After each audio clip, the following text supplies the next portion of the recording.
সন্মানীয় অসমৰ মুখ্যমন্ত্ৰী মহোদয়ৰ নিৰ্দেশ মৰ্মে মুখ্যমন্ত্ৰীৰ যি স্পষ্ট নিৰ্দেশনা অসমত এই ইংৰাজী নৱবৰ্ষৰ প্ৰাক মুহূৰ্তত যাতে কোনো ধৰণৰ দুৰ্ঘটনা নহয়, কোনো মানুহৰ জীৱন হানি নহয়, তাৰ কাৰণে আমি প্ৰতিৰোধৰ চেষ্টা কৰি আছোঁ, দুৰ্ঘটনা প্ৰতিৰোধৰ চেষ্টা কৰি আছোঁ।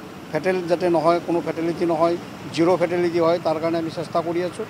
আৰু সেই হেৰিতে নিৰ্দেশনাৰ আধাৰতে আমাৰ অভিযান অব্যাহত আছে। আমি সদায় অভিযান চলাই আছোঁ যাতে সুৰাপান কৰি কোনেও গাড়ী নচলায়। যান বাহনৰ যি নীতি নিয়ম আছে, বিশেষকৈ আমাৰ এই শীতকালত কুঁৱলীৰ প্ৰভাৱ আছে, আমাৰ অঞ্চলত বেছি প্ৰভাৱ আছে। কুঁৱলীৰ প্ৰভাৱত কেনেকৈ গাড়ী চলাব লাগে তেনেধৰণৰ আমাৰ নিৰ্দেশনাৱলী ইতিমধ্যে প্ৰকাশ কৰা হৈছে। সেই নিৰ্দেশনাৱলী মানি যাতে সকলোৱে গাড়ী চলায় তাৰ কাৰণে আমি অভিযান অব্যাহত ৰাখিছোঁ।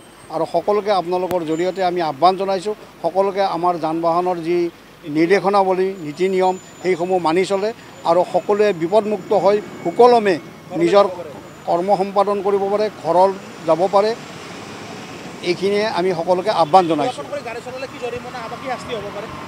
সুৰাপান কৰি গাড়ী চলালে তেওঁক প্ৰথমতেতো তেওঁক আমি গাড়ী চলাব নিদিওঁ।